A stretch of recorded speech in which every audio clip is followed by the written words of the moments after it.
안녕하세요. 전지현 간사입니다. 이번 영상은 성경 속 공동체 두 번째 강의입니다. 지난 시간에는 구약을 중심으로 예배 공동체를 훑어보았고, 다양한 예배의 형태를 통해 구약 속에 등장하는 예배 공동체의 속성을 살펴보았는데, 오늘은 신약을 중심으로 살펴보겠습니다.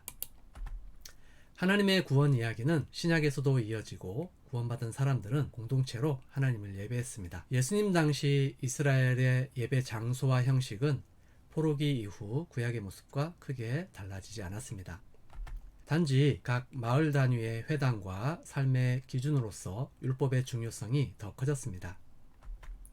신구약 중간기에 율법에 헌신한 집단인 바리새파가 등장하였고, 예수님 당시에는 그들이 유대인 공동체에 엄청난 영향력을 미쳤다는 것을 알 수 있습니다. 또한 율법을 가르치는 교사인 랍비가 등장했다는 것을 통해서도 예배 공동체에서 율법의 위치를 가늠할 수 있습니다. 이 당시 예배 공동체의 모습을 살펴볼 수 있는 몇몇 장면들이 복음서에 나타나는데, 예수님이 어린 시절 절기에 맞춰 나사렛에서 예루살렘 성전에 올라갔을 때 마을별로 이동했음을 볼 수 있습니다. 또한 공생의 기간 예수님은 안식일에 마을 회당에 가셔서 말씀을 전하셨습니다. 이를 볼 때 예수님 당시는 마을 회당을 중심으로 하는 마을 중심의 예배 공동체였음을 알 수 있습니다. 또한 제사장을 중심으로 하는 성전 예배도 여전히 또 다른 구심점을 이루고 있었습니다. 하지만 예수님은 요한복음 4장에서 사마리아 여인과 대화를 통해 예배의 장소와 의미가 달라져야 한다고 설명합니다. 이 산 사마리아에서도 말고 예루살렘에서도 말고 너희가 아버지께 예배할 때가 이르리라. 아버지께 참되게 예배하는 자들은 영과 진리로 예배할 때가 오나니 곧 이때라. 하나님은 영이시니 예배하는 자가 영과 진리로 예배할지니라 라고 말씀하셨습니다. 이제는 예배 처소로서 돌로 된 성전의 유효기간이 다 했음을 말하고 있습니다. 장소에 구애되지 않는 새로운 예배 공동체의 시작을 알리는 사건입니다. 또한 예수님은 당신 스스로를 성전이라고 말씀하셨습니다. 그리고 이런 성전의 개념은 그리스도를 믿는 성도들의 무리를 성전이라고 편지한 바울에 의해 확장되었습니다. 머리 되신 그리스도와 몸된 교회, 성도라는 개념이 자리 잡게 됩니다. 이런 개념은 성령과 관련이 있습니다. 그리스도를 믿는 이들에게 성령이 임하시고 하나님의 영이며 그리스도의 영이신 성령께서 성도들 안에 거하시기에 성도는 하나님의 성전이 되는 것이고, 성도의 무리 또한 성전이라고 말할 수 있는 것입니다. 돌로 지은 성전이 아닌 눈에 보이지 않는 비가시적 성전 개념이 새롭게 생긴 것입니다. 참된 성전이신 그리스도가 계시기에 돌로 된 성전이 더 이상 필요하지 않는 것이고, 성령이 내주하시는 성도들이 모이는 곳은 어디든 성전이 되는 것입니다. 두세 사람이 내 이름으로 모인 곳에는 나도 그들 중에 있느니라. 마태복음 18장 20절에서 말씀하고 있습니다. 이제 예배 공동체로서 시간, 공간에 물리적인 어떤 장애물도 존재하지 않게 된 것입니다. 또한 예수 그리스도를 주로 고백하는 예배 공동체는 그리스도와 한몸된 관계로 들어가게 되었습니다.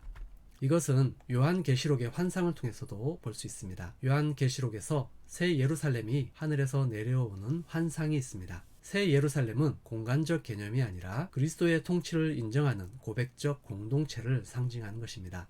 즉, 하나님의 임재가 영원히 거하는 참된 성전인 것입니다. 이로 인해 초대교회 공동체는 구약적 시간과 공간의 제한을 벗어나 더 자유롭게 성경을 적용합니다. 그렇지만 초대교회는 한동안 유대교와 공존합니다. 그래서 바울도 안식일마다 회당에 가서 구약 성경을 가지고 해설하며 예수님이 메시아라는 복음을 전했습니다. 유대교와 기독교가 공존하던 시기를 지나 안식일 중심 회당 예배에서 주일 가정 예배로 모이게 됩니다. 또한 가족 공동체, 유대 민족 공동체에서 신약 시대에는 가족이나 민족을 뛰어넘어 그리스도께 대한 신앙 고백을 중심으로 하는 확장된 예배 공동체로 변화됩니다. 유대인 중심 예배 공동체에서 다민족, 다문화적인 고백적 예배 공동체가 형성된 것입니다. 바울은 로마 제국 여러 도시들을 다니면서 복음을 전하고 교회를 세웁니다. 우리가 알고 있는 지역교회입니다. 이 지역 안에 여러 가정교회가 존재했지만 지역교회로 명칭합니다. 도시 명칭을 따라서 고린도교회, 에베소교회, 갈라디아교회, 데살로니가교회, 빌립보교회, 골로새교회, 로마교회 등으로 불렀습니다.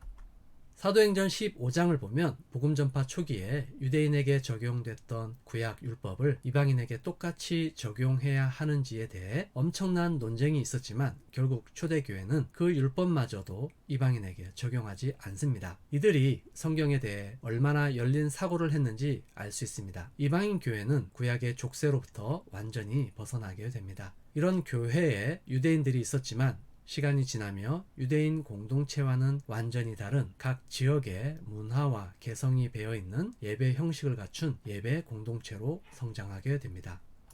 우리가 사도행전을 통해 알 수 있듯이 이 시기 예배 공동체는 굉장히 역동적으로 그려집니다. 민족, 신분, 성별, 교육 수준, 전통, 관습 등 모든 가로막혀 있던 장벽을 허물고 예수 그리스도를 주로 고백하는 공동체가 로마 제국 곳곳에 세워집니다.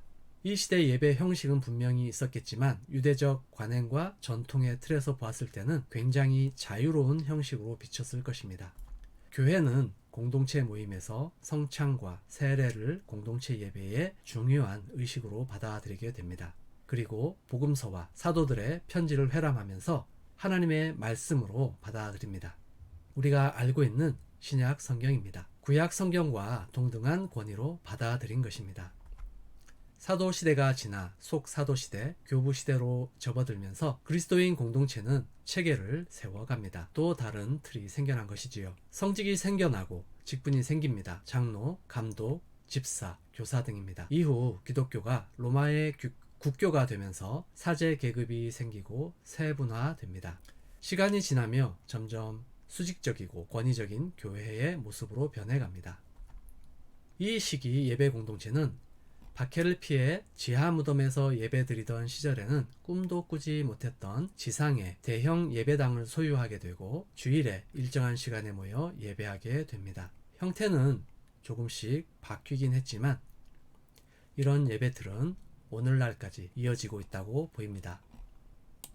다음 시간에는 현재까지 이어진 하나님의 구원 이야기와 구원받은 예배 공동체의 속성에 대해 알아보겠습니다. 감사합니다.